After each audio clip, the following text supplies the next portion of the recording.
We'll do it live. Okay. No. We'll do it live. It. Do it live. I'll write it and we'll do it live.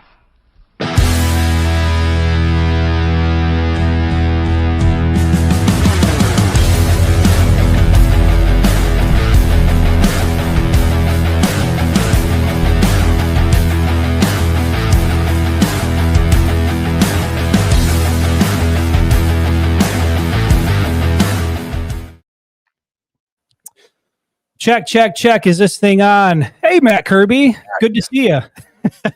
Matt Kirby, Lydia Goldman. Dude, all of these. Dwayne Jones is back. It's almost kind of like, feels like a little bit of a family reunion here. I don't think I've done a live, honestly. I was trying to go back and think about how long it's been. I think it's almost been a year. Tyler Andrel, good to see you in here again. This is, man, Jared, you're going to get to know these people really, really well. I used to be in there, so yeah. Yeah, that's right, Jared. You were hanging out in the comments, giving us a hard time. CJ Frazier. There he is. New phone, who it is. MMB is back. Yeah, so first thing we should do is what? A little bit of introduction. Yeah. Nobody knows who you are, Jared. I know that you were hanging out. You were in the comment section, but we got to let people know who Jared is. First, let me just do the introduction here. So Jared and I, we started working together, back in like 2022, I think it was? Yep. You had sent me a message on Facebook. So Jared was with the Army National Guard. He had sent me a message on Facebook, and he was like, hey, Tony Petrosky, good to see you. He was like, hey, Chris, do you have any interest in hopping into a military helicopter and flying with the Michigan Wolverines? And I was like, yeah, I've got a lot of interest in doing that. And so Jared was the guy who, if you were paying attention to what was happening here and some of the things that we were filming with the National Guard, Jared was the guy who was leading that NIL effort with the Michigan football team. And so I figured, look, if Jared is the type of guy who can get somebody like me cleared to fly on a Chinook and a Blackhawk, surely he can do some sort of dipshit podcast with me. So Jared, hey, man, I'm happy to have you. This is a long time in the making. We've been talking about this for years. And finally, here we are, first show together. Yeah, awesome. Yeah, so you'd be surprised. I DM'd a bunch of people, felt like a fangirl, kind of weird DMing a bunch of dudes, but you were actually the only one that responded and said yes. So thank you for that. Yeah, congratulations. You DM'd me back, but yeah, excited to do it. Was on the comments before. I think we have some great things to talk about, and there are a lot of things to talk about now. So there are a lot of things to talk about. Yes. So, it felt like, I don't know, man, like we talked about getting on live and doing one of these shows, and then the week started to pass, and it was like, you know what? The midway point felt like the right time to do it, because now we're at a point, Michigan is 4-2 on the year. They're out of the top 25 altogether. And it feels like there's enough data now to where we can sort of sit back and analyze who this team is through the first 6 weeks. That's exactly what we're going to do when we get into the show. And as always, if you guys have questions in the comments and there's something that you want to fire off or a topic that you want us to tackle, go ahead and throw it in there. But the first thing I want to do is, Jared, you and I got on about 20 minutes early and we were just sort of riffing about the USC game. Where should we go with that? Because that was, and we've seen this now a handful of times, but it was a painful watch. You kept watching and waiting for Michigan to really explode and become the team you kind of think they could. And obviously there was a lot of confidence from Michigan's end going into this game. Sharon Moore's taking a little bit of heat about, his comments about the sellout that was going to be waiting for him at the Coliseum. But before we get into it, just tell me, what were your overall thoughts? You're sitting back, you're watching Michigan versus USC. What's going through your mind as this game's playing out?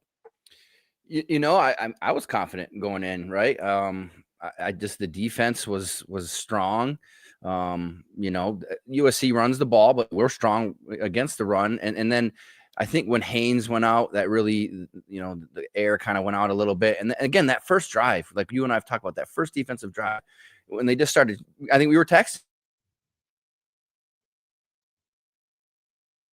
Another long sustained drive against what we think is an A- defense, and it just felt like they were never, ever in the game to me. It was reminiscent of the Oklahoma game, really. Like, they didn't think they were going to pull it off. Yeah, and we've talked about this before, where Michigan, it just doesn't seem like they are built to play from behind. Like they can be front runners, they can play from ahead, but it doesn't really seem like they've got the firepower to play from behind. And we've talked about this. So let me just pull it up because I want to make sure I get this right. Let me get my notes here. Michigan on first drives this season, right? We were saying this before we got on the live. First drives are a problem for the Michigan defense this year.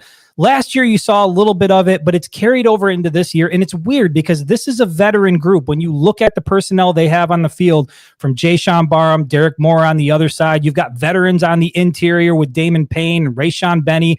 Linebacker, you got Ernest Hausman, who's a captain on this team. You got Rod Moore in the secondary, Jair Hill, Zeke Berry. These are all veterans who've been playing football for a long time.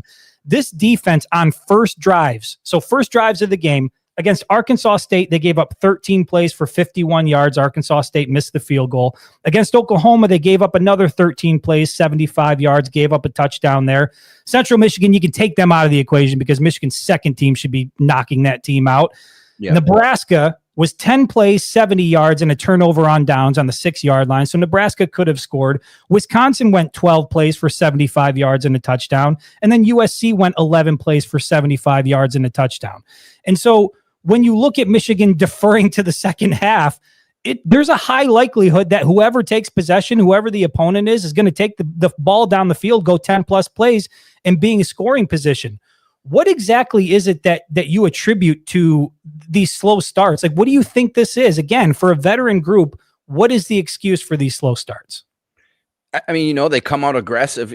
Anybody who's played football, when you come out of that tunnel, you're hyped, you're fired up. So you're taking an overly aggressive defensive style, putting them on the field first. They're already hyped.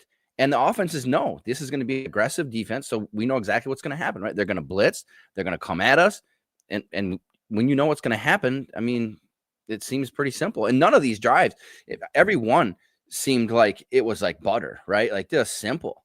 There was no real threat of them stopping at any point. I mean, we've texted multiple games, like, here we go again. And it's predictable, it's very predictable what they're going to do. And the offenses know, and you get a guy like Lincoln Riley. I mean, come on, he's an offensive guy, you know what I mean? He knows what you're going to do. You're in trouble.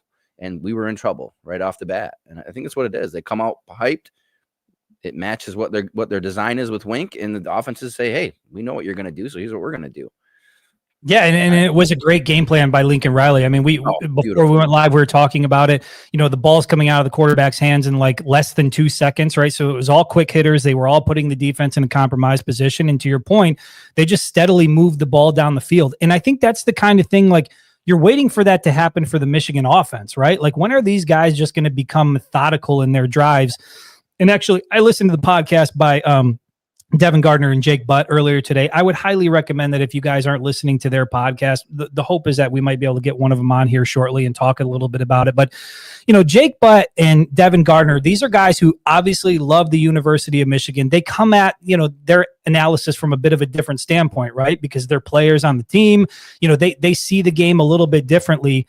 And, defense is an issue. Offense is an issue. There's issues everywhere. I know a lot of people looked at that defensive effort from Michigan on Saturday, and they thought that was like the biggest issue. But I think really this goes back to the Michigan offense. The Michigan offense just cannot give the defense a break. The defense always has to be the unit that's leading the way and keeping them in it.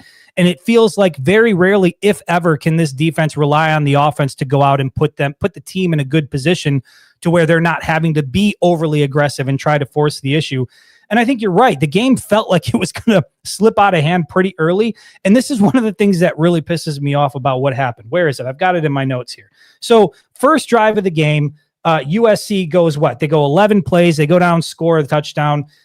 Michigan goes 3 and out. First possession of the game. Michigan goes into the half down 7-14. They come out of the half to get the ball.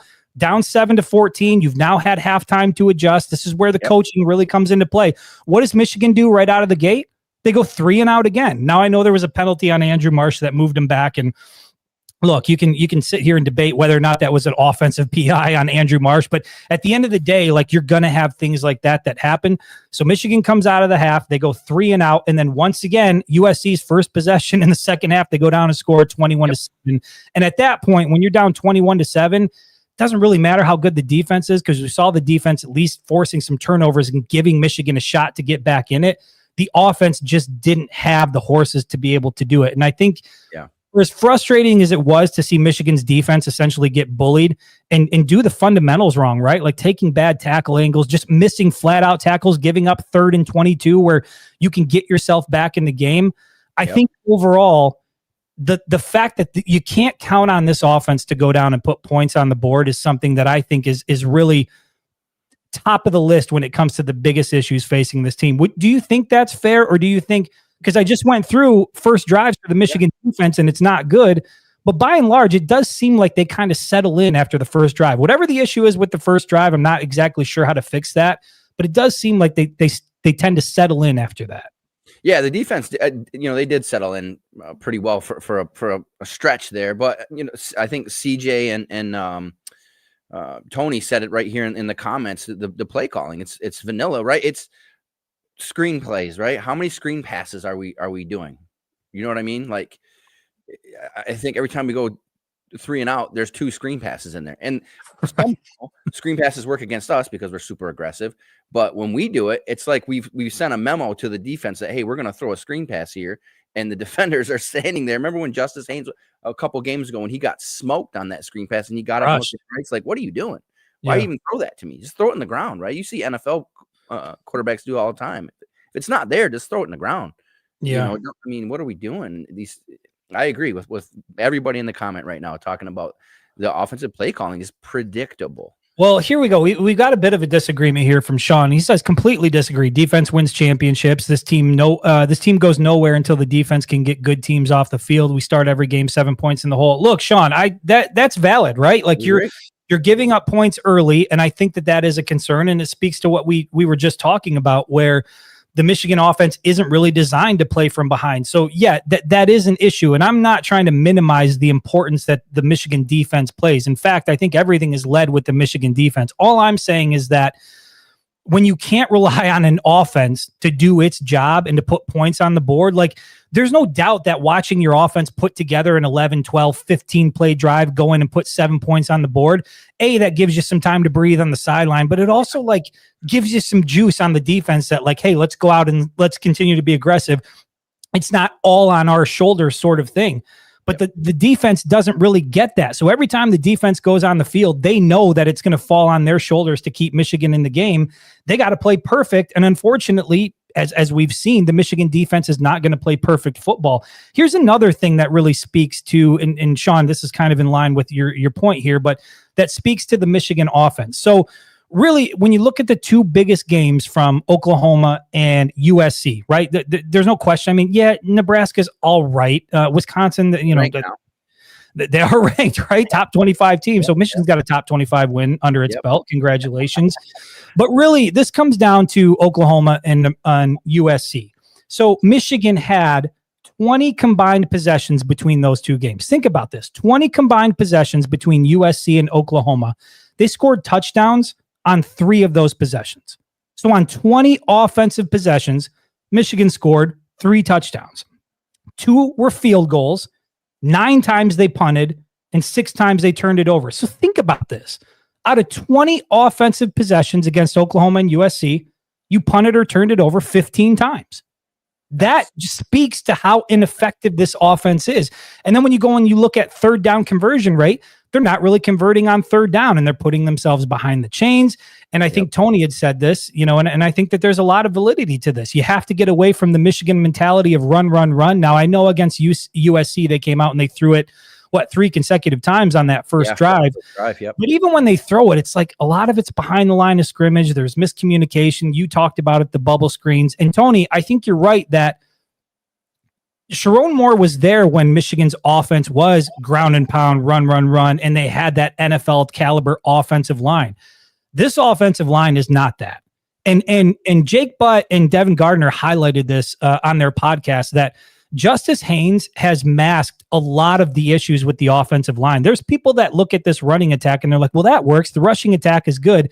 No, it really isn't. Justice Haynes is elite. And Justice Haynes, when somebody breaks through the line, he can juke left, juke right, and he can turn what would normally be a 3-yard loss into an 8-yard gain, or he can take it 45, 50, 60 yards to the house. He's that kind of player. But when you take Justice Haynes out of the equation and you put Jordan Marshall in, and I'm not trying to slam Jordan Marshall, but Jordan Marshall is not Justice Haynes. He's a between the tackles type guy. There are missed assignments all across this offensive line. And I think that you saw it against USC. You've seen it throughout the year. And I think that that's one of the most puzzling things, because Sharon Moore is an offensive line guy.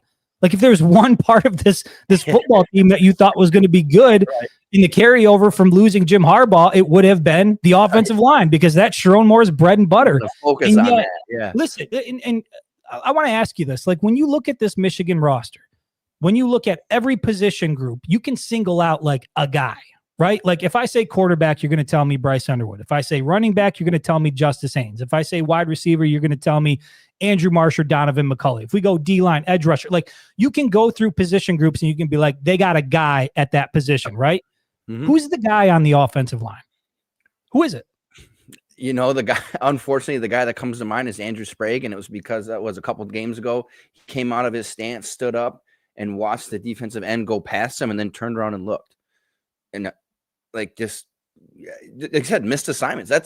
There's no guy that stands out that's leading that crew. And I don't know if it's cohesion. I don't know what went wrong in the off season that they weren't able to get that line built and say, this is going to be, we've had a couple injuries, but that's not an excuse for like what you're seeing. You're seeing completely missed. You know, I don't know. I coached 8th grade football one time, and it reminds me of that. The kid stands up and his buddy goes past him and they all laugh, you know, but we're at Michigan now. So yeah, Jake Butt was breaking down like Michigan's first offensive possession coming out of the half, and he was showing like different frames. And at one point you got Gio El-Hadi, you know, it's a handoff to Jordan Marshall. You've got Gio El-Hadi like looking around, and he's not really blocking anybody, almost as if he doesn't know where to go. And you've got Evan Link on one side who's waiting for Gio to like engage. And so it creates like this communication issue up front, and it's leading to a lot of issues, particularly issues that you see with the passing game, where Bryce Underwood, we know he's a tremendous talent, but the clock is ticking in his head. He knows he doesn't have a ton of time to throw. And even when he's given a clean pocket, even in those instances where it happens, he's still got happy feet and he's still looking to get out and run and create and make things happen, because by and large, right, he doesn't have a ton of time to sit back and survey the field, which is what you need from a true freshman quarterback. And so, look, man, we can, you know, the defense has its issues. And I said this in a social media thing that I put out, like, outside of Justice Haynes and his element to what he brings to the rushing attack, I don't think Michigan does anything well consistently. Not through the passing game, certainly not through the offensive line. Defensively, there are inconsistencies everywhere. But I really do think that the biggest thing that we saw come to fruition on Saturday, and really where we're at now with Michigan at 4-2, and you know, they've beat the teams they're supposed to beat, but when it's equal or better competition, like Michigan is just not highly competitive. They put up 13 points against Oklahoma, 13 points against USC. And we watched Michigan State go into that same building and put up 31 points. And Michigan State is a shitty football team. Not good. There's no excuse for the lack of production that we're seeing offensively, even if you have a true freshman quarterback. You know, another thing that's people aren't seeing either is and nothing anybody's mentioned it yet, but Haynes is a really good blocking running back as well. And when he went out, I think we saw what's the third string guy came in there, running back. His name's escaping me right now, but he completely whiffed on a blitz block, and Underwood got crushed. Haynes would have got that, right? That's part of the continuity of the offensive line too, because that one running back, number one running back, he's going to be in there and he's going to know what assignments to pick up as well. Jordan Marshall missed on quite a few blocks, you know, and Underwood's under the gun again, you know. So Haynes, he does a lot for this offense besides the runs and, you know, the great breakaway. Yep, there it is right there. Rick got it. Kuzdal, right? One, he went in there and ran on a play, and I don't understand what that was about. But then a couple plays later, he completely missed on a blitzing linebacker, and Underwood got stuffed. And that stuck out to me too. Why would you put the third string guy in? How many reps is he getting? You know what I mean? I don't know. Yeah. I mean, some of the coaching play calling seemed very well, odd. The listen, personnel, we're gonna get that later, but yeah, the personnel seemed odd to me at times. yeah, look, we might as well just jump into that because we've already been going for 20 minutes and we haven't even really started an actual segment here. And I've seen this movie before and how this can go. Let's just go to Michigan midterms. And this is where we're going to go through and sort of just, we're going to hand out some grades for Sharon Moore, the offense, the defense, and special teams. And I can tell you that, listen, Jared and I did a dry run of this last week before the USC game, and the grades that we were handing out were obscene. And I'm glad that footage is not available anywhere because we were like, A-, B+. It was all under the assumption that Michigan was going to go out to LA and beat that ass, and that didn't happen. And so now we had to go through and regrade the papers, man. And it turns out like it's not as rosy as it's not as rosy as we thought. Let's start with Sharon Moore because I think he is taking quite a bit of heat. And I get it. Social media is not. Tim Jones Boys says across the board. F's across the board. That might be a little bit harsh. That might be a little bit harsh. But Sharon Moore has been in the crosshairs for a lot of Michigan fans. And I know that social media is not a real place, Jared. But when you look around social media and you see what some of the dialogue is surrounding Sharon Moore, it's not the first time we saw it. We saw it last year when Michigan was, they were like 6-5 at one point in the year. And there were people already last year that decided Sharon Moore was not ready for this job, right?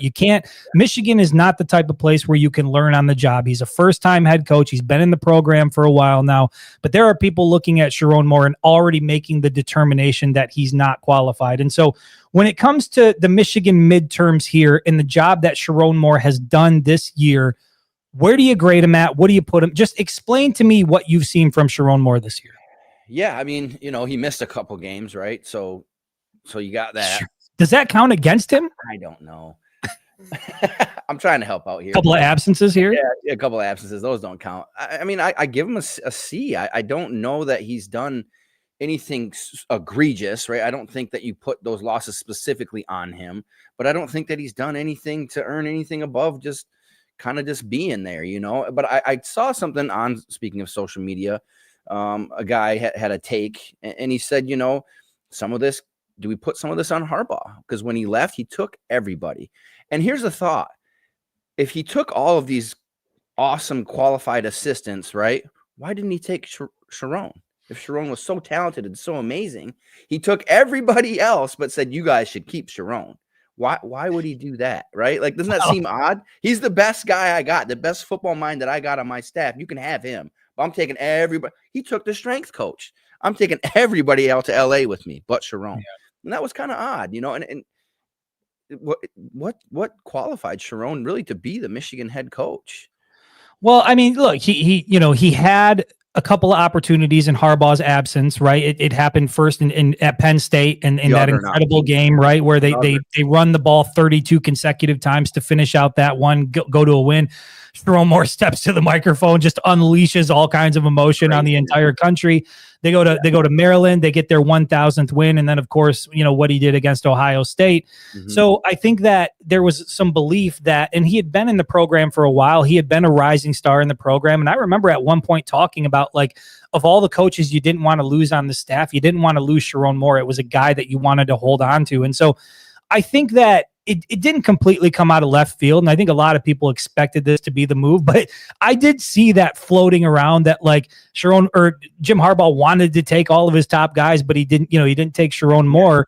And I think that, you can look at that one of two ways. You can look at it as like, he didn't view Sharon Moore as a top guy, or he was trying to do Michigan a solid by keeping at least one top. He was going to raid the cupboard, but he's like, here's a nice plate that you can have, so at least you have something to eat off of. No anything.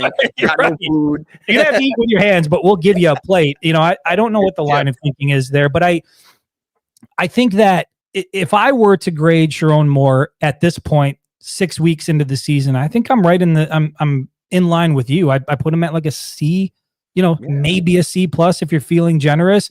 But I'll say this, he hasn't really done much. Look, when he was out those two games, and Michigan looked solid against Central Michigan and then solid on the road against Nebraska. And people were like, oh, Biff Poggi this, Biff Poggi that. I was like, are you really trying to tell me that Biff Poggi all of a sudden is the acting head coach and they're doing shit out of character that they wouldn't do with Sharon Moore on the sideline, and that all of this is different because of Biff Poggi? I'll say this. Sharon Moore coming back hasn't really done a lot to help get rid of that narrative because it hasn't looked very good, right? So I'm trying to like be in defense of him, but there just continues to be issues. And this is one of the things that I wanted to bring up when I listened to Devin Gardner and Jake Butt's podcast. There are people who, like, based on my assessments on Facebook and social media, have been like, you're too harsh, you're too negative, like you're this, you're that. It's like, no, I'm not any of that. I'm explaining how I feel. And when you listen to Devin Gardner speak about this football program, is anybody going to accuse Devin Gardner of hating the Michigan football program, of hating Sharon Moore, of just being an overall hater? I don't think so. But Devin Gardner said something that I have felt for a little while, and I guess I really just didn't know how to articulate it. And I think the way he put it was really good. He talked about, like, the way that Sharon Moore is with his players. And one of the things he singled out, and you can actually see it on the tape against USC, where Bryce Underwood throws that touchdown to Donovan McCulley to tie it up 7-7, which according to Gardner was an ill-advised throw. He had, I think, Jordan Marshall wide open out in the flat, but he threw it into the end zone. It was a phenomenal throw, but if you have to make that throw 10 times, probably 8 times it's going to be incompleted or picked off. He just happened to, he's Bryce Underwood. He's an immense talent. I can do it. But the read wasn't right. So he said that after Underwood made that throw, he trotted over to the sideline and he met up with Sharon Moore, and they're doing this like sort of handshake celebration thing that they have. And Gardner's perspective on that was like, there's too much friendship with Sharon Moore and not enough dictatorship. And I thought, like, that's an interesting take regardless. That's a real interesting take coming from a former quarterback at the University of Michigan. And I think that there's something to that.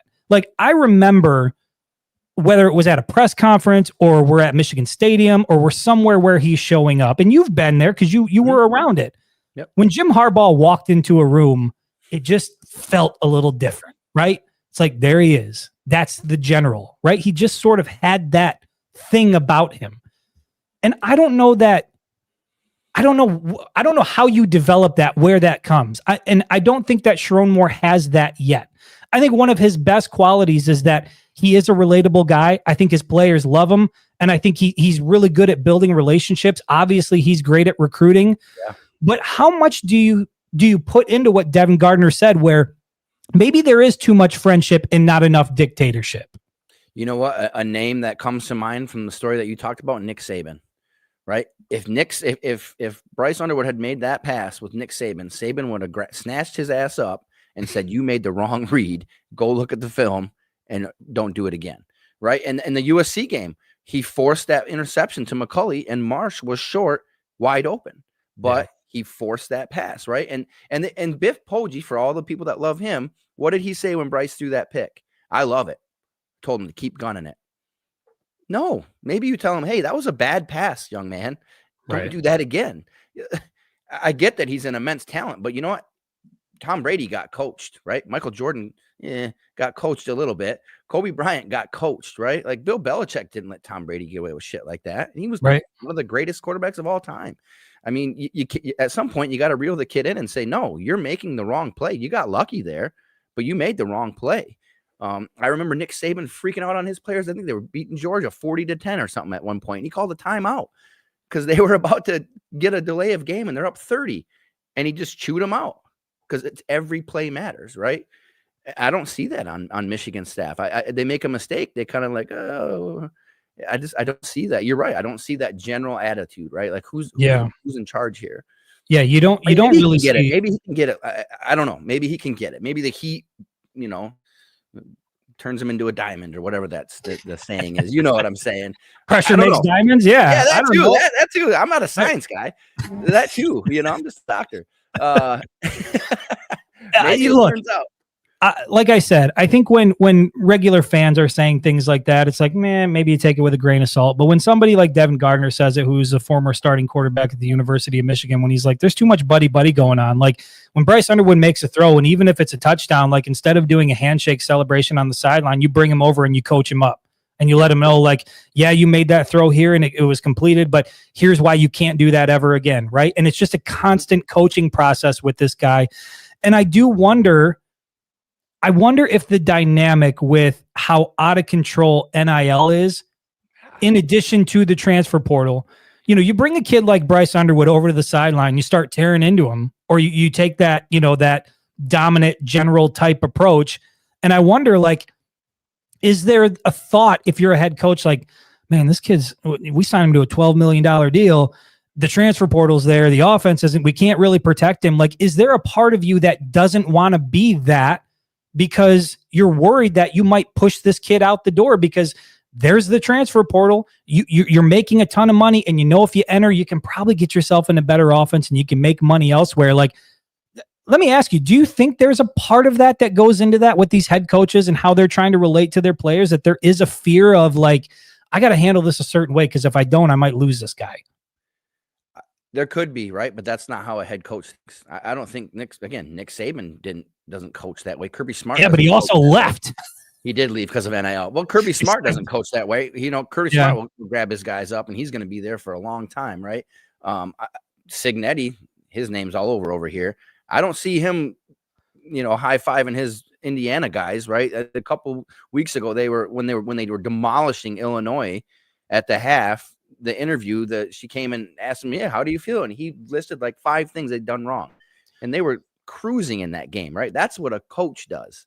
And I'm not saying Sharon Moore is not a good head coach or he can't be a good head coach, but there's something missing there where, and maybe he does feel worried about, God, if he lost Bryce Underwood to the portal, you're going with him, right? Like, you're going to go be the assistant ball boy wherever he goes, but you're not coaching at Michigan anymore. You lose this kid.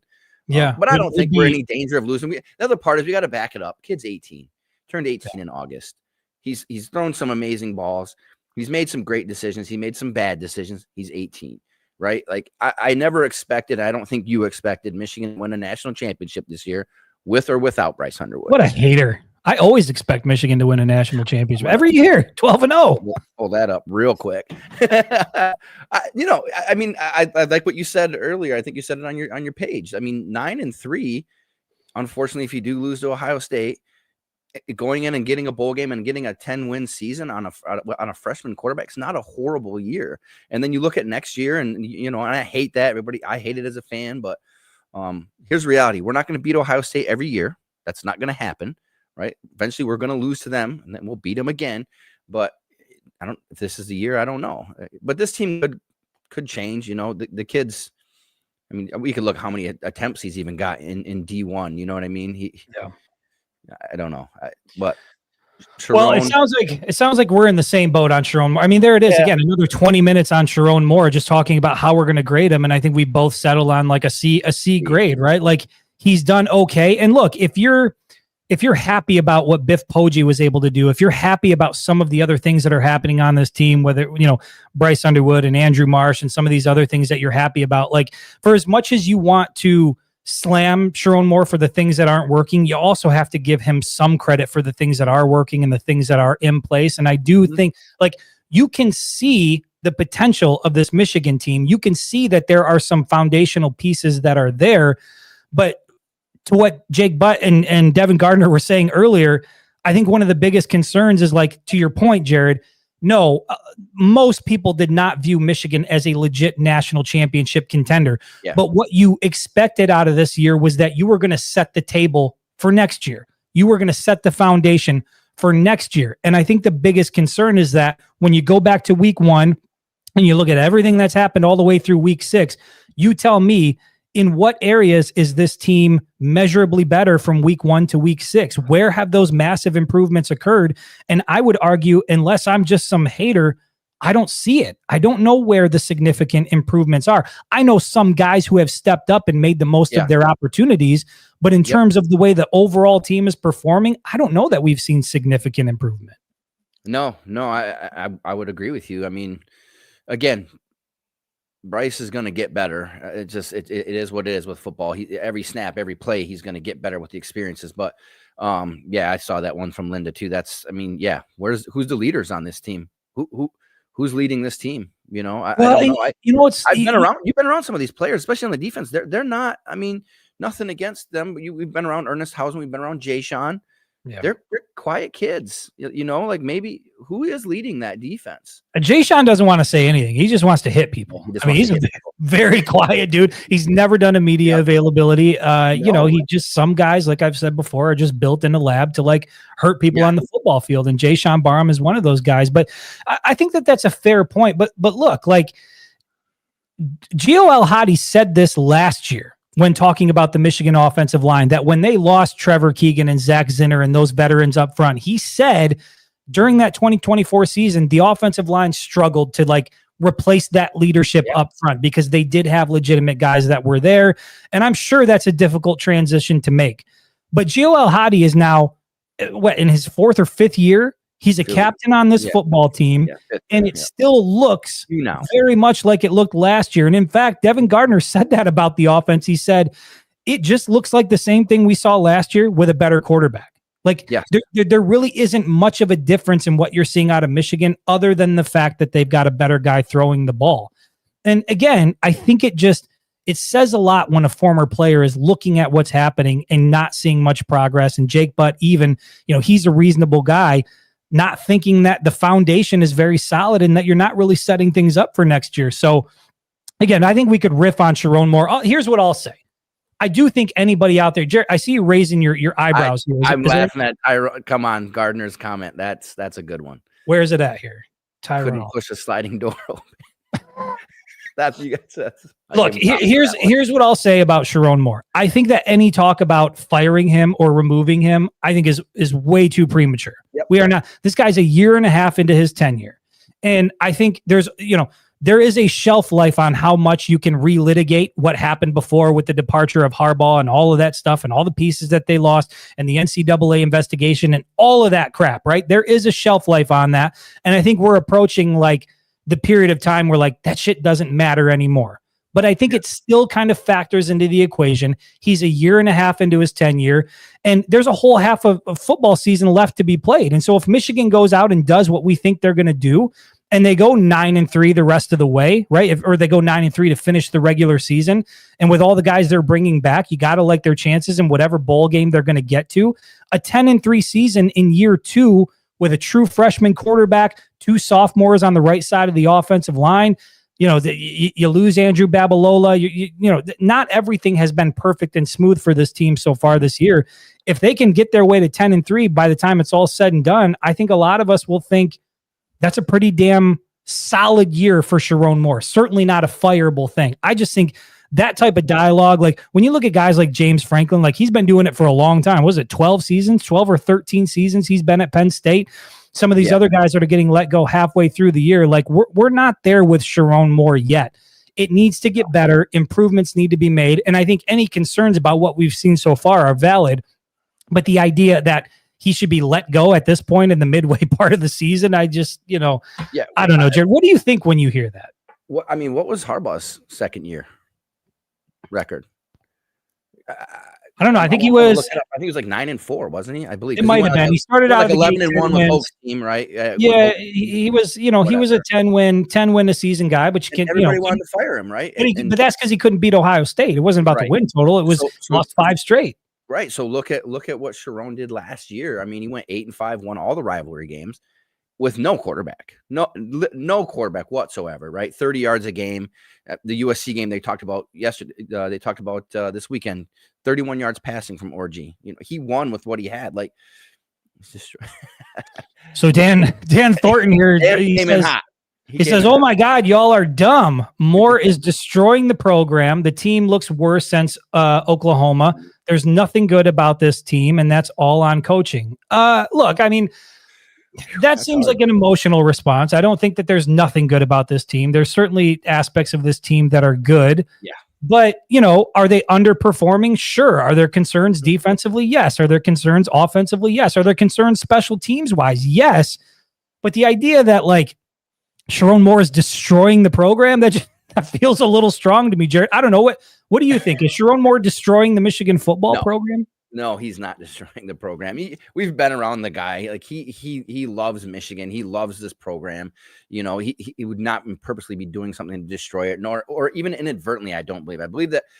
Think about what they did after Oklahoma, right? Everybody came out and said, all the analysts, I'm sure Jake Butt and Gardner talked about, you got to let Bryce run. What did he do?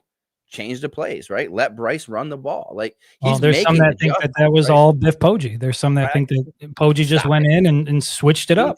He's just blinding people with the no sleeves and tricking people, but he's blinding them with. By the way, I didn't know that guy was a billionaire until the week of the week of the Nebraska game. Yeah, well, I saw the Rolls Royce, but I didn't know he was like this hedge fund guy. I was like, he's got it. Now everything's making sense. Like when you're making that much money, you can wear that shit on the sideline. Like you wear cutoffs, you can do whatever the hell you want to do. You're a billionaire. But yeah, I don't know, man. Look, the idea that Sharon Moore is destroying the program. I mean, Michigan's 4-2. Michigan went 8-5 last year, beat Ohio State, beat Alabama. It was a down year, but it wasn't like a devastating year. And there's still a whole half of football to be played this year. So to make that assessment at the midway point, does it look not as good as you would want it to look? Absolutely. And are there significant improvements that need to be made? Yes. But the guy's a year and a half into his tenure. He had to completely rebuild. I saw somebody say Sharon Moore was built or born on third base. He took over like a powerhouse of a program. It's like, no, that's what Jim Harbaugh had. But when Jim Harbaugh left, he took all that shit with him. So and screwed up the recruiting, right? For 2 years. There there was that. And when Sharon Moore came in, he had the uniform and he had the helmet. The uniform and the helmet was there. The facilities were there, but everything had to be reassembled. And so I just think, like I said before, there's a shelf life on that type of discussion and how much that should impact on what we're doing now. But I think a year and a half into the 10-year, if he can get this program 9-3 in the regular season, I don't think they're going to win out in the second half of the schedule. And you call me a hater, call me what you want. When I look at the way this team plays and I look at the way Ohio State plays football, it's hard for me to see a scenario where Michigan beats Ohio State this year. Can it happen? Absolutely. We watched Michigan go into Columbus with a former walk-on QB, Davis Warren, and hold that offense to 10 points and walk out 13-10 victory. If you hope that would happen, great, you're a fan. But if you predicted that to happen, then I don't know what to tell you, because all of the analytics were pointing the other direction. That was an upset win for a reason. And I think if Michigan gets the win this year, it's going to be another major upset, because that Ohio State football team, that is a machine. They are a model of consistency. That is where the football program, the Michigan football program, wants to be. And hopefully over the next several weeks, they're going to be able to get there. But I'll say this, preseason, you looked at the back half of the schedule and you're like, oh, Washington, that's a win. Maryland, that's a win. Michigan State on the road, that's a win. That's still a win. There are games on this schedule remaining that do not look like sure things. One of them is coming up this weekend against Washington, and we'll maybe either talk about that at the very end here, or we might need to push that for later this week, since we haven't even graded anybody else. We're still on Sharon Moore's grade here. I'm just going to, let's just move on to the next one here. Let's get to the Michigan offense. We gave Sharon Moore a C grade. My goodness, we spent about 30 minutes talking about that. Offense, when you sit back and you look at this offense, how are you going to grade it? God, I want to be this guy. I think it's a C again. It's nothing exciting again, but then there's flashes, right? And without Justice Haynes, I'm telling you right now, I don't know if they've said what's going on with him yet. I haven't seen any major updates on him.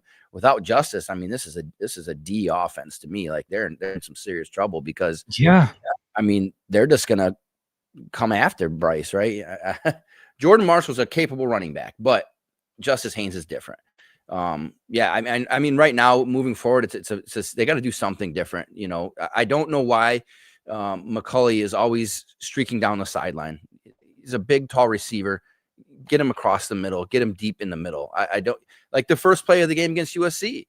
It was right. That's an NFL MVP type throw, right? That's a Josh Allen throw to complete that pass to McCulley. Bryce is an 18-year-old kid. Give him better looks. Give him the easy pass, not a screen, a short pass across the middle, something like that. Everything to McCulley was just always to the sideline, where he's got that second defender, right? He's got the defender on the sideline. And then I don't know. To me, and then the run plays still are just hey, let's run it up the middle. Let's do that.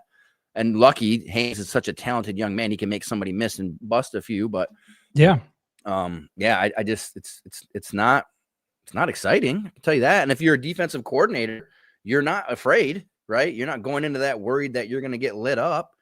That's you're not. It's as crazy as it sounds. If you're playing Michigan and you are the defensive coordinator for the opposing team, you've got to be like feeling good. Because there isn't, if you can lock up Justice Haynes and you can do what you need to do with Donovan McCulley and Andrew Marsh, who are two guys who are stepping up. But you're right. There is no like, holy shit, this offense is going to be a problem sort of thing, because they're not dominant on the offensive line, and they haven't consistently utilized their weapons in an effective way. And so I'm right there with you, man. It's a C for me all day long. And, you can see people bringing it up in the comments, like the screenplays and, the running it on like 3rd and long and all of this shit. I just feel like there was a drive during the USC game where it was actually the drive that ended with Bryce Underwood throwing an interception where I think he was trying to hit Donovan McCulley, and there's some discussion about whether or not there was pass interference there. Again, that doesn't matter. And I'm not even really like, did I want him to throw an interception there? No, but I'm not mad about that drive, because if you looked at what happened,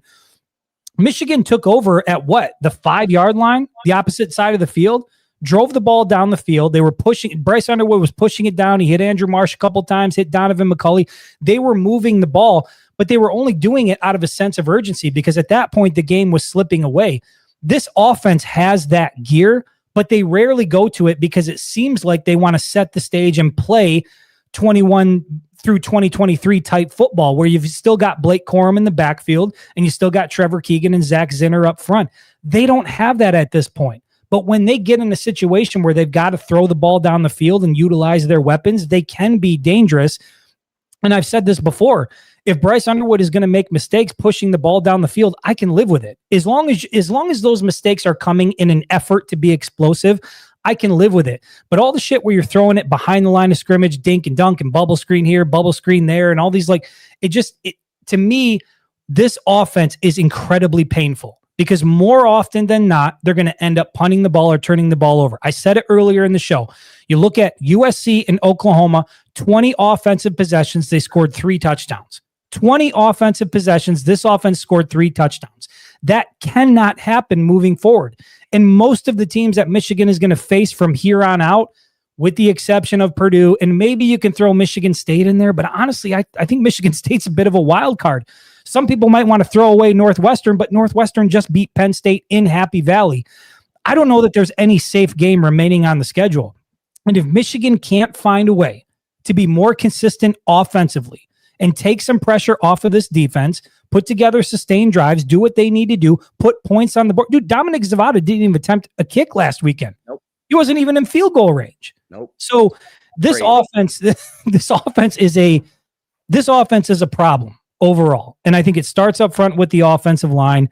I give it a C, but like, I don't know, man, is a C even being generous? Because you said it, where would the offense be without Justice Haynes? Look at the 2 transfers they brought in, Donovan McCulley and Justice Haynes. Take those 2 guys out of the equation. And where is this Michigan offense through 6 weeks? I have no idea. We're getting kicked out of school. You don't even get a grade. Yeah. The other thing I think too is when we watched, I think it was the Oklahoma game, maybe it was the second drive, they did a couple of hurry ups. And they started moving the ball, right? So if you have a weak offensive line, you got to put pressure on that defensive line, not let them substitute, right? Get up to the ball. Where'd that go? They did it for a couple plays. I remember you and I were texting like, oh, this is new. I wonder if they're going to keep it up. They did about 4 plays, all successful, and stopped. And like when you got to cover things, and that goes back to coaching, right? You have this offensive line that's not playing well. Like Brandon just said over here, right? They're missing things and missing block. Somebody says call Connor back, get Connor Stallions on the phone. I mean, look, also not doing great with killing that narrative either. Yeah, let's leave him out. Okay. Sean says too, when the defense can't get off the field, offense can't get a rhythm. It's everything, right? It all plays into, and then the punting. Somebody mentioned punting earlier, right? We had a 28-yard punt that really helped a lot. So you made it. I mean, that's the other thing. You come out and you go 3 and out to open the drive in the second half, and you get a 28-yard punt. Like, it's just. What are we doing? Can't win. issues. We're not winning in any no facet of the game. Did we win at USC? Not one facet of the game. No, got bullied, and I think that's why people really struggled with that game, because it's not often you see. It's been a long time since you've seen Michigan get on the football field and get pushed around like that, and that was tough to watch, especially for the defense, because it seems like the defense has traditionally been something you could always count on, and not Saturday night against USC.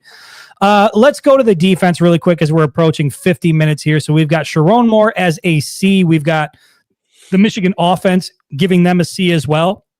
How are you grading out this Michigan defense? I know it didn't look good on Saturday, but when you look at the first 6 weeks, what you've seen from this defense, what do you see? What are you grading them at? I mean, overall, right, we were at an A- before the USC game. I think we dropped them down to a B. The players are there. The plays were there. The 3rd and 22 we talked about, right? Brandon Hillman busted through that backfield, had him for a loss, and just arm tackled him. Jay Sean a couple times got in the backfield, just missed tackles. They had 2 turnovers. They've got 11 on the year or something like that. So they win the turnover battle, which is a big part of a football game, right? I give the defense still a B. Just that first drive, I don't understand. I mean, I do. I have my ideas. We already discussed it, but I would like to have them come on, just get a stop. That first drive, get a stop. Again, turnovers are you're 6 games in. They got 11, so almost averaging 2 turnovers a game. It's not horrible. Secondary's tough. Rod Moore's just going to get better, but that secondary makes some serious egregious mistakes. That USC game, it was they were sitting down into a zone and just watching guys catch the ball and then coming at them, and I don't fully understand what the thought process was there. But then again, they're out on islands with all these blitzes, so right. Yeah, that aggressiveness from the Michigan defense, we were talking about that, it's and Sharon Moore was asked about that, and he said flat out, he's like, were we too aggressive defensively? You could say that today, in hindsight, but he said if we execute better and do what we need to do on the back end, like it all works the way we need. Some of this is, here's the other part. Some of this is on Michigan. Some of this is on scheme. Some of this is on execution. But you can't just go through these things and not credit Lincoln Riley and USC for what they were doing, because they came in with a solid game plan. Both teams came in with a game plan, but only one team was able to go out and execute their game plan, and that was USC. And I think Lincoln Riley's approach to this aggressive Michigan defense was perfection, because it essentially it neutralized Michigan's pass rush. They didn't have enough time to get to the quarterback. It was quick throws, getting the ball out. And you saw what happened. It was long, methodical drives that were ending in points and putting Michigan in a spot where, like, they had to play out of character offensively. They had to play catch up. And this Michigan offense is just not designed to do that. Again, 3 touchdowns over 20 offensive possessions between USC and Oklahoma. That tells you everything you need to know about where this Michigan offense is at.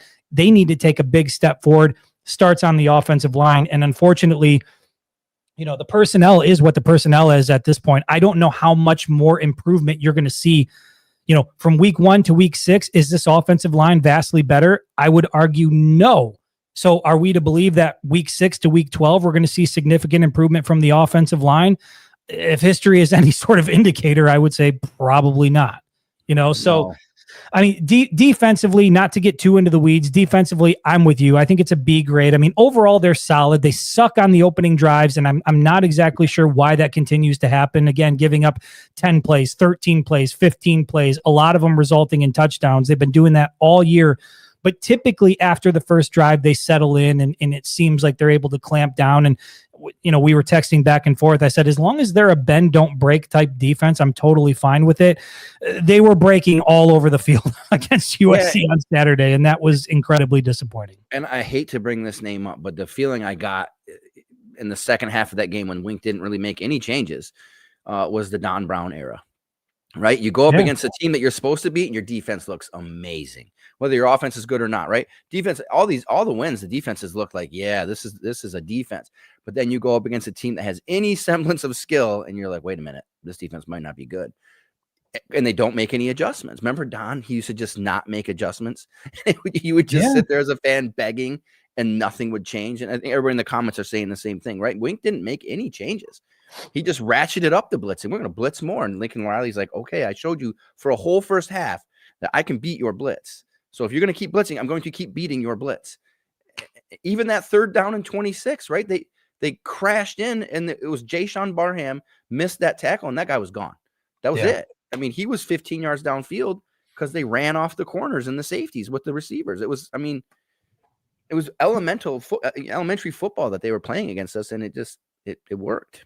Yeah, it's So tough they to knew watch, man. It's tough to watch. And that's the thing. Like, they play against Central Michigan and you see Bryce Underwood on these design scrambles or whatever and running the ball, and it looks good. And even to a certain extent, you saw that against Nebraska. But like I said earlier, man, when they get up against equal or better talent, if Michigan had lost against USC, but it was like what we saw from Michigan State a couple of weeks ago, where it goes into overtime and Michigan's competitive and it's just two good teams duking it out, one team is going to win. I mean, that's how it works. I think we could have lived with that 4-2 with a competitive loss at USC where you're competing and things are going at least better than they went. I think you're not going to be happy about it, but you can live with it. It's the fact that Michigan doesn't even look competitive in these games. Yeah. They're just getting pushed around. They don't look like they belong on the field. And that's a tough thing to see for this football program. And that's the job that Sharon Moore signed up for. You're taking over for a program that won 3 consecutive Big Ten championships, went to the playoff 3 consecutive seasons, and then capped it off with a national championship.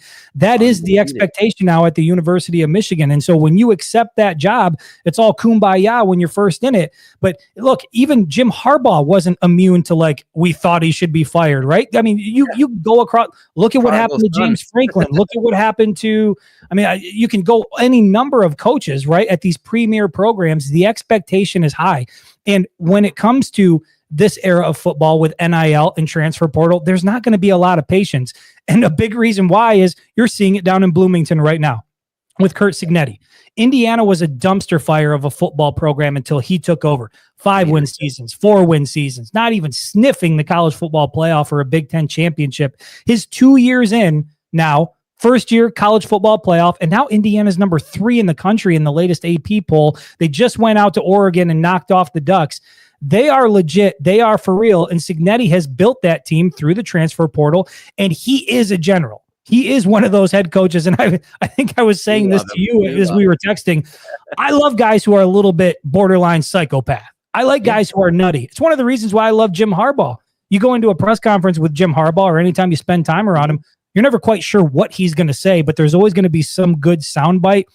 That is Curt Cignetti to a T. He is a nutcase, but he is a phenomenal football coach. His players take him seriously. He's got a game plan that he's able to implement. And the Indiana Hoosiers look like one of the most dominant teams in all of college football. They're not losing a game. And so if you're Sharon Moore and, you want time to be able to get your fingerprint on this program, that's fine. But in today's era of college football, you just don't have a lot of time at a program like the University of Michigan. The expectation is college football playoff, push for a national championship. And I don't know how long people are going to be willing to go where that's not part of the equation. My gut tells me 3 years. You go through this year and you don't hit it. You get into next year and it feels like next year will be a prove it year if Michigan misses the playoffs again this year. If you don't do it next year, if you're not a playoff and a legitimate national championship contender, all of those conversations we've seen year 1 and year 2 about can this guy do it, at the end of year 3, those conversations are going to turn more serious. And I do think that NIL and the transfer portal and the expanded college football playoff has really transformed the timeline that you have as a new head coach for a program like Michigan, even with DeBoer out at Alabama. Think about trying to follow that up, Nick Saban, right? Like you got to come in, you got to try to replicate that success. Those people in Tuscaloosa have zero patience, and they've been ready to see him go multiple times. That dude slid into a hot seat, right? Like he was. It was hot before he even coached his first game. He was already half fired when he showed up. And then he lost a couple games last year. He's got 1 loss this year. I think he loses another game this year. I think they might fire him. But that's the Alabama expectation, right? And some of the fans said it too. Like, why doesn't Michigan have that expectation? And we should. We have NIL. We have facilities. We have the name. We have the brand. I mean, everything's there. Michigan should be in the content. Ohio State is right down the road from us. They don't have anything different than us. It's not sunny in Ohio. You've all been to Ohio. That whole state sucks. They're bringing guys in, right? And we're recruiting right with them now. There's no excuse. There really that's really what it comes down to, man. Recruiting is where it needs to be. Facilities are where, if you're Sharon Moore, you've got everything you need to make this work. Yep. And every year that it doesn't work, there's going to be questions about how long do you go before you have to make a change. Again, a year and a half into his tenure, way too early to have that conversation. I see a lot of people having it on social media. We are not there yet, but there's got to be better play from this football team out of the second half of the season. And that's what I said when I put out that social media post, was that we're going to find out a lot about Sharon Moore and his influence over this program over the next 6 weeks, because here you are, 2 losses on the season. You drop one more game, you're going to be out of the college football playoff, presumably. We've seen a 9-3 team sneak in, but I think that we're just going to find out a lot about where this Michigan football program is over the next 6 weeks. And I hope it leads to good things. I would love to see Michigan, get to a place where they enter that game against the Buckeyes at 9-2 on the year. And, we'll see what happens that final week in Columbus, but Washington's going to be a problem. Maryland, probably going to be a problem on the road. At Michigan State, who the hell knows? Well, Jonathan Smith, like all of a sudden, talking about a guy, I mean, he's 2 years into his tenure, and they want that guy fired to the moon. I'll tell you, I live in Lansing, unfortunately, as you know. So that whole program's a fire right now. They want him gone. I don't know if he'll be there when we play him. There's some upset fans in the East Lansing. Yeah, he's a tough one, man. Like he's another one of those guys where, like, you can't accuse Sharon Moore of not really giving emotion. I mean, every time Sharon Moore runs out in the field, like before the game, he's screaming at you. There's all those pictures of Sharon Moore just screaming into the air. That is not Jonathan Smith at all. Like, I don't know if I've heard him talk ever. Right? Like he's like he's just there. He's just there. I'm just here. I'm just here so I don't get fined. That's right. That's him. But nothing easy the rest of the way. And so, the Michigan is going to have to put something together. And this is where you find out not just about Sharon Moore, but the leadership in the locker room, all those captains, Marlon Klein, which, by the way, a guy who's what happened? Fallen off quite a bit. Gio El-Hadi, a captain on that offensive line, but not really playing at a captain level status. You've got Rod Moore back. You've got some leadership in that locker room, but man, you've got to pull these guys together and keep things intact, because at 4-2 and with what you have on the back half of the schedule, this thing could get sideways real quick if you don't come together and start executing at a higher level. So I completely lost track of where we're at. We've got like 5 more segments we're going to do, but we're already at an hour. So here's where I want to close it out. Here's what we'll do. Jared, I want you to tell me, for the remainder of the way, here we sit, Michigan 4-2. We obviously have seen some things we don't like out of this football program. I want you to give me one thing that gives you confidence this team can finish strong, get to 9-3, potentially get themselves in the playoff conversation, maybe knock off Ohio State. Give me one thing that gives you confidence in where this team is at and where it's headed. Gosh, and I thought about this before. To me, it's the wild card right now, because I don't know where Haynes is at. And I think that the combination of I thought it was McCulley, but to me, the combination of Marsh, Haynes, and Underwood that's a solid core, right? You go back to the 90s Cowboys of Smith, Irvin, and Troy Aikman. And I'm not comparing those guys to those Hall of Famers, but wow, you think Michigan is like the 90s Dallas Cowboys Super Bowl team? Just like them, yeah, all the way. Yeah, exactly. But anyway, who's Michael Irvin? Take me out of context. I think that core is strong, and you got a strong defense. So, but I don't know. I think if we have Haynes and Underwood, that I'm comfortable with that. I'm comfortable that we'll win the games that we need to win. And then I think if you go against Ohio State with Haynes, how have we always beat them, right? We beat them running the ball. Now, do we have the line to do it? I don't know. I don't think we do. But I also don't. I've watched Ohio State. I don't believe that their defensive line is that dominant this year. I don't see them putting the quarterback on his back as much. Now, their secondary is tough. Caleb Downs and those guys. But if we're running the ball, we're fine with that. They want to bring Downs up as a safety. But I think Underwood and Haynes gives me comfort, and the defense is just going to get better. Wink seems like he gets better as the year progresses anyways. Like even last year, I mean, they became dominant at the end, right? Ohio State had one of the best offenses in the league, couldn't do anything. And I get what you're saying there, New Life, but look at Haynes' numbers so far.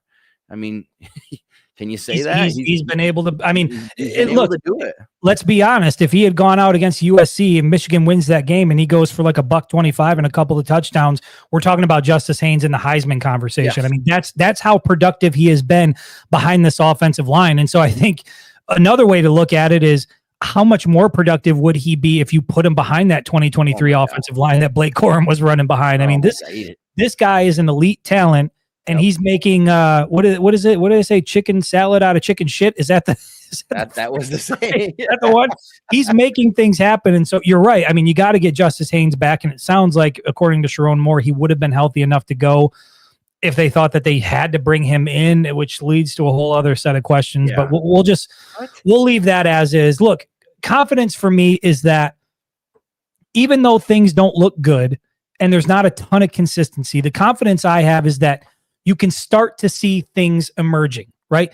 Donovan McCulley looks as comfortable in that number 1 jersey as I have seen a Michigan wide receiver in quite some time. He's able to go up and high point the ball. He can make the circus catches. And I think they're starting to figure out that, hey, Donovan McCulley needs to be a big part of this offense. And then you've got Andrew Marsh, the true freshman, who targeted 9 times on Saturday, caught 8 of them, had like 138 yards receiving, and was like this close to pulling in a reception near the end zone that might have flipped the complexion of this entire game. Unfortunately, great play by the USC defensive back. But Andrew Marsh is emerging. Donovan McCulley is a legit target. Bryce Underwood is an immense talent. Justice Haynes is a legit Heisman caliber running back. When you look at all of those pieces, if Michigan can find a way to get the most out of that talent on the back half of the schedule, I think, look, I'm not concerned about the defense. I get it. It was a shitty outing against USC.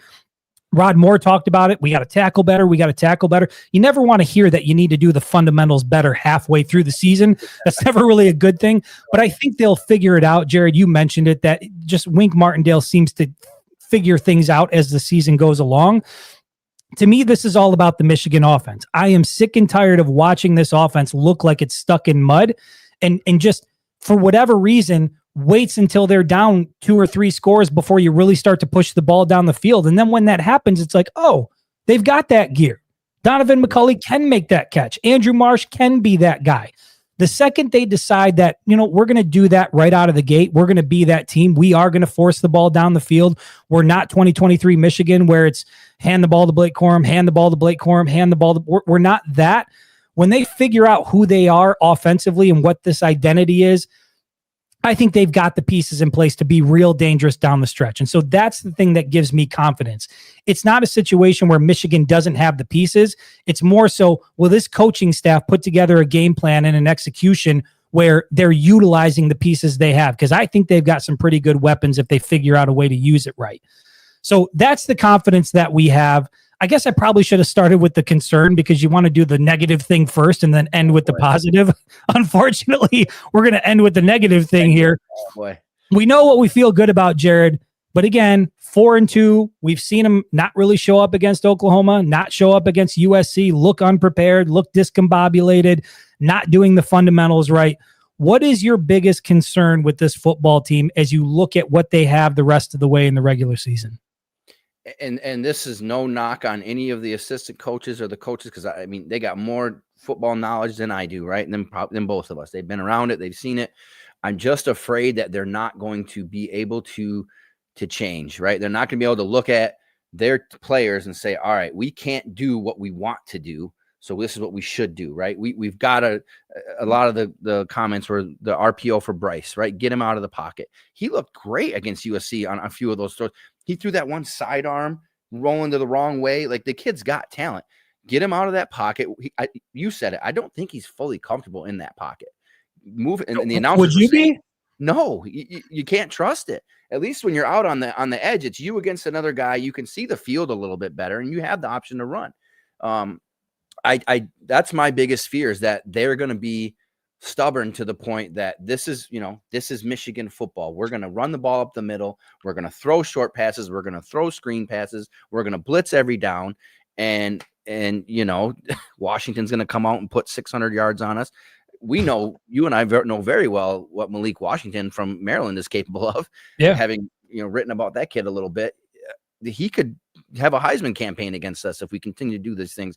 And you're not changing anything for the next team, right? The blueprint's there. USC and Oklahoma has showed what you can do against Michigan. So if you don't change, it's just going to be the same thing over and over. And that's that's my biggest fear, is that the coaches aren't willing to go back and say, all right, we got to do some different things.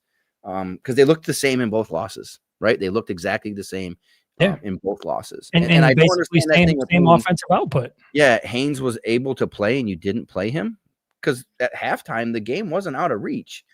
Right. And that's one of those things where it's like, it wasn't like you were, this game was being viewed as like you weren't a fork in the road for the college football playoff. And I get it if there's like some question about whether or not, you're going to make the injury worse, whatever it was. And you've got Jordan Marshall there, who's a serviceable running back. But look, Justice Haynes being the home run threat that he was, and you take that element out of the offense, that's a big part of look at Michigan's success against Oklahoma. Where did most of the success come from?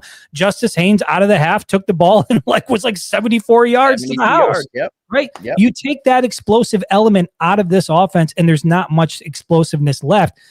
But again, Andrew Marsh is starting to become that. Donovan McCulley is that. And I think you make a great point. Your concern is my concern as well, are they going to be stubborn to the point where we're not going to see much change offensively, where they're going to continue to try to do the same thing and just hope that more reps and more reps and more reps are going to make it better? I think that when you're a coaching staff at any level, but at particularly this level, you got to ask yourself, are we getting the most out of these guys? Are they playing to their full potential? And if we're not getting the most out of them and they're not playing to their full potential, that's on us. And we've got to figure it out. And there is not a single coach in that building that can look at the first 6 weeks and say, we've gotten the most out of them. They're playing at their full potential. They have got to do things a little bit differently. Maybe not exactly what they want to do. Maybe not how they envisioned it, but you've got to ride the guys that are making the most shit happen. I guess I would still put Marlon Klein among that. So you've got Donovan McCulley, you've got Andrew Marsh, you've got Marlon Klein, even though Marlon Klein has gone quiet here for a little while. You've got weapons offensively. Hopefully you get Justice Haynes back. My biggest concern is that they're not going to make the changes they need to make to get the most out of the offense. There are weapons that are there. To watch this offense against USC and Oklahoma only put together 3 touchdowns on 20 offensive possessions, that is unacceptable, and you can't have that shit moving forward. You've got weapons. It's on you as a head coach to make sure you're putting them in a position to succeed. So that's my biggest concern. We saw that Jim Harbaugh was a pretty stubborn guy, and it took him 5 consecutive losses to Ohio State before he was like, man, we got to change shit up. We got to do things differently. And when he did, he started to see some success. Sharon Moore has shown that he's willing to do some things differently and swap some things around and make some changes. Are we going to see some sort of significant change out of this offense moving forward to take some of the pressure off of the defense, to where the defense always isn't going on the field after a 3-and-out or after a stalled out drive and thinking shit, man, if we give up points here, we're going to lose. There's no juice coming from the offense. It's 100% on us to keep us in the game. Yep. When you get that week after week, drive after drive, play after play, I think it wears on a defense. And at some point, for as talented as this Michigan defense is, the offense has to answer the calling, and they've got to be able to play up to what the standard should be at the University of Michigan. So that's my biggest concern for the rest of the way here. Listen, man, we just went an hour and 12 minutes for our first show. We didn't really plan for it. I would say we didn't completely suck this time around, not for a first show, and for not doing, didn't do a live for almost a year and hopped right back on here. And I thought we did okay. The goal is that we'll continue to improve, and Jared and I are going to be hopping on these things and doing it hopefully a couple times a week, but we'll always make sure that you guys have 24 hours notice. At least once a week, we're going to hop on here and do these things. And we also want to implement the fan-led show as well, where we get on here and you guys hop in and you guide the show. You ask the questions, you make the topics, and we that's how we go through the show here. I don't know how many comments are in here, but I know that I completely lost track. Yeah, Tony, looking forward to seeing you as well and getting back on the sideline. But yeah, man, Jared, it was a pleasure having you here. It was a pleasure to see all the guys back in the guys and gals back in the comment section, by the way. Like I said, this is like a family reunion here. It's one of the things I love most about doing this little job that we do here. And I look forward to seeing you guys later this week. So until then, Jared, appreciate you. All the fans in the comment section, appreciate you. We will talk to you soon.